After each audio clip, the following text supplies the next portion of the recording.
ചെമ്പനീർപ്പൂവിൻ്റെ നാളത്തെ പ്രൊമോ റിവ്യൂയിലേക്ക് എല്ലാവർക്കും സ്വാഗതം. റിവ്യൂ ഇഷ്ടപ്പെട്ടാൽ ഒന്ന് സബ്സ്ക്രൈബ് ലൈക്ക് ചെയ്ത് സപ്പോർട്ട് ചെയ്യണേ. അങ്ങനെ സച്ചി ഓട്ടോയിൽ വീട്ടിലേക്ക് വന്നിറങ്ങുന്നുണ്ട്. എന്നിട്ടിങ്ങനെ ആലോചിക്കുന്നുണ്ട്, അതാരായിരിക്കും ആ വീഡിയോ സോഷ്യൽ മീഡിയയിൽ പോസ്റ്റ് ചെയ്തത്? വീട്ടിലുള്ളവർ ഇതറിഞ്ഞ് കാണുമോ? എത്രയായാലും അച്ഛനും രേവതിയും അതൊന്നും വിശ്വസിക്കത്തില്ല എന്നിങ്ങനെ മനസ്സിൽ ഇങ്ങനെ വിചാരിക്കുകയാണ്. എന്നിട്ട് വീട്ടിനുള്ളിലേക്ക് വരുന്നുണ്ട്. വീട്ടിനുള്ളിലാണെങ്കിൽ എല്ലാവരും വല്ലാത്തൊരവസ്ഥയിലുമാണല്ലോ.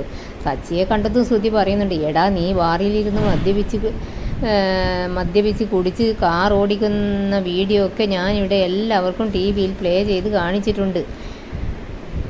പിന്നീട് രവി സച്ചിയോട് പറയുന്നുണ്ട്, വളരെ സങ്കടത്തിൽ പറയുകയാണ്, നിന്നോട് എത്ര പ്രാവശ്യം പറഞ്ഞതാണ് മദ്യപിക്കരുത് എന്ന്. അപ്പോൾ സച്ചി പറയുന്നുണ്ട്, അതിന് ഞാൻ മദ്യപിച്ചിട്ടില്ല അച്ഛാ. അപ്പോൾ അതിനിടയ്ക്ക് ശ്രുതി പറയുന്നുണ്ട്, എന്തിനാടാ ഇങ്ങനെ കള്ളം പറയുന്നത്? അത് കേട്ട് സച്ചിക്ക് കോപം വരുന്നുണ്ട്. എടാ ഞാൻ അങ്ങനെ കുടിച്ചിട്ടില്ല എന്ന് പറഞ്ഞില്ലേ എന്നും പറഞ്ഞ് സച്ചി ശ്രുതിയെ അടിക്കാൻ നോക്കുന്നുണ്ട്. അത് കണ്ട രവി സച്ചിയെ തടഞ്ഞുകൊണ്ട് പറയുന്നുണ്ട്, മൂക്കറ്റം കുടിച്ച് നാട്ടിലൊക്കെ പ്രശ്നമുണ്ടാക്കിയിട്ട് നീ ഇപ്പോൾ വീട്ടിലും ഗുണ്ടായിസം കാണിക്കുകയാണോ എന്നും പറഞ്ഞ് സച്ചിയെ അടിക്കാൻ നോക്കുന്നത് കണ്ടപ്പോൾ രേവതി അച്ഛാ എന്ന് വിളിക്കുന്നുണ്ട്.